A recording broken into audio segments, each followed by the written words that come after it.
au soir, et ça tapait les femmes du matin au soir. Et comme on était 5 frères et 2 sœurs, et moi que j'étais le dernier, je pensais que tout le monde avait la même vie que nous, puisqu'on ne connaissait pas les chrétiens ni les choses de Dieu. Alors, dans un sens, j'étais heureux et malheureux en même temps. Dans cette maison, il a fallu que les pasteurs un jour viennent prier pour ma tante. Je ne vais pas rentrer dans tous les détails. Mais il a fallu que les pasteurs viennent. Et quand les pasteurs sont venus pour prier à la réunion le soir, au moment où ils devaient prier, ma mère me disait « Abraham, sors dehors mon fils, sors dehors, vite, sors !» Puis moi je sortais dehors et puis par la fenêtre je voyais comment les pasteurs priaient. Comment les pasteurs chassaient. Et à ce moment-là, j'ai vu que ces choses-là, ça m'a fait quelque chose dans mon cœur. Après, ma tante, c'était mon frère. Et là, les pasteurs, il a fallu qu'ils reviennent dans la maison pour prier pour mon frère. Mais avec mon frère, c'était un peu plus compliqué, parce que la journée, j'étais avec lui, et le soir, il fallait sauver. Alors les pasteurs sont revenus, et au même moment où ils devaient prier, ma mère me disait « Abraham, sors dehors, mon fils, vite, sors dehors !» Et puis moi, je voyais comment les pasteurs priaient par la fenêtre. Et là, à ce moment-là, j'ai eu comme une crainte dans mon cœur. J'avais peur du noir, peur de mon ombre. Je ne voulais plus rester dans la maison. Alors, qu'est-ce que j'ai fait? Je suis parti de la maison, et quand je suis parti, j'ai tombé sur mes cousins, qui étaient avec des raclés.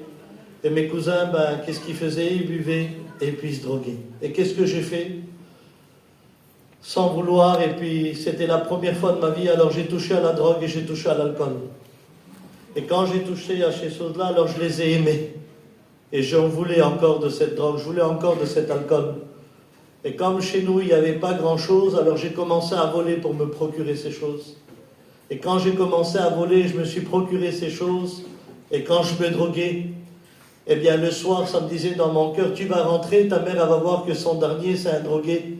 Alors qu'est-ce que je faisais? J'ouvrais les voitures des gadgets le soir et je dormais dans les voitures. Et quand je n'arrivais pas à ouvrir les voitures, je me mettais dans les hôpitaux aux urgences parce que dehors il faisait froid. Et je faisais comme si je passais une visite, mais je restais dans l'hôpital parce qu'il faisait froid. J'ai passé des Noëls et des jours de l'an dans des parcs tout seul, sur des bancs, à me droguer. J'ai arrivé pendant un moment où je devais marcher comme ça, constamment je mettais des capuches pour pas qu'on me reconnaisse. Tellement que j'étais pris par ce système de vie. J'avais fait une grande crise d'angoisse, j'avais perdu tous mes cheveux ici à l'arrière, j'avais plus de cheveux par la grande crise d'angoisse que j'avais fait. Et un jour, je m'avais drogué toute la journée, je n'avais pas mangé, j'étais très fatigué. Et j'ai pris le dernier bus, parce qu'à l'époque, je n'avais pas de permis. J'ai pris le dernier bus à minuit 15, c'était le 105. Je l'ai pris à Place Carnot, à Montreuil. Et quand je prends le bus, donc je me mets tout au fond du bus, et quand le bus descend, et il passe devant une église. Dans cette église, il y avait des Roms, des Manouches, des Espagnols, des Catalans. C'était une église mélangée. Et quand j'ai vu l'église pour la première fois de ma vie, mon cœur a pleuré. J'ai senti une larme couler de mon cœur. Et j'ai dit dans mon cœur, parce que je ne pouvais pas avec mes lèvres, je n'avais pas de force. J'ai dit, Seigneur, combien que j'aurais donné pour être dans cette église? Parce que je savais que ceux qui étaient à l'intérieur avaient une meilleure vie que la mienne. J'arrive chez moi, et quand j'arrive chez moi, il y a le prédicateur Zoni, un missionnaire à Rome. C'est lui qui s'occupait de ma famille, de ma tante et de mon frère. Il dit, t'es là, Abraham? Je dis, oui, mon oncle. Il dit, tu bouges pas, tu viens avec nous ce soir. Et moi, j'avais un grand respect pour le serviteur de Dieu. Je dis, d'accord, pasteur, il n'y a pas de problème. Et on part le soir, et on part direction à 30 km de chez moi. Et quand on arrive à La Réunion, on arrive sur un grand parking, il y avait une caravane de 7 mètres. Et quand je descends, je dis, Zoni, allez où La Réunion? Il me dit, c'est ici, c'est dans la caravane. Mais je dis, moi, je ne vais pas ici, Zoni. C'est soit Noisy-le-Sec ou la cathédrale de Paris, mais je ne rentre pas dans la caravane. Et il me dit, viens, tu vas voir. Et quand on arrivait un peu tard, et donc le pasteur prêchait. Et quand je me suis assis, le pasteur dit, si tu es rentré drogué, si tu es rentré angoissé, si tu es pris par des liens. Et là, dans mon cœur, je dis, Zoni m'a tendu un piège. Il a dit toute ma vie au pasteur, et il est en train de le dire au micro. Je dis, pourquoi tu m'as fait ça, Zoni?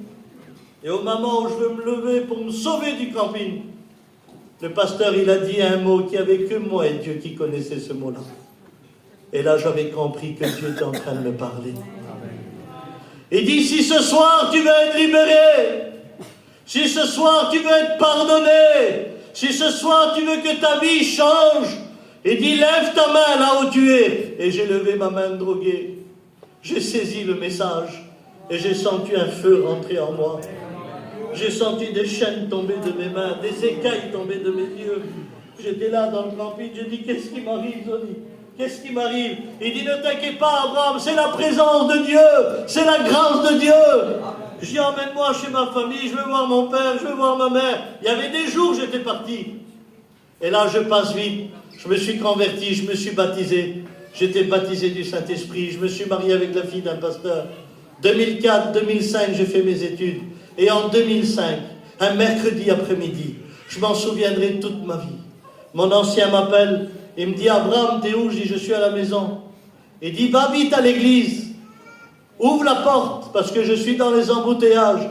Et si je viens pas, tu prêches. Et quand j'ai écouté ça, j'avais un feu dans mon cœur. Alors je suis parti à fond. J'arrive devant l'église. Et quand j'arrive devant l'église, c'est celle où je me suis demandé droguer. Mais moi, j'ai oublié la prière. J'ai oublié ce que j'avais demandé dans le bus. C'était oublié pour moi. Et quand j'arrive devant l'église, au moment où je mets la clé dans la serrure, mais au même moment où je veux tourner la clé, le bus passe derrière mon dos. J'écoute le bruit du bus, le moteur d'un bus. Le même bus où j'étais dedans, il passe derrière mon dos. Et il y a une voix qui me dit, Abraham, tu te rappelles où tu t'es demandé? Regarde où tu es aujourd'hui. J'étais là, j'étais en train de trembler. Je deviens fou, c'est qui me parle? Je dis, tu m'as écouté, ce jour-là, j'étais drogué. J'ai compris que quand un malheureux crie, l'Éternel l'entend.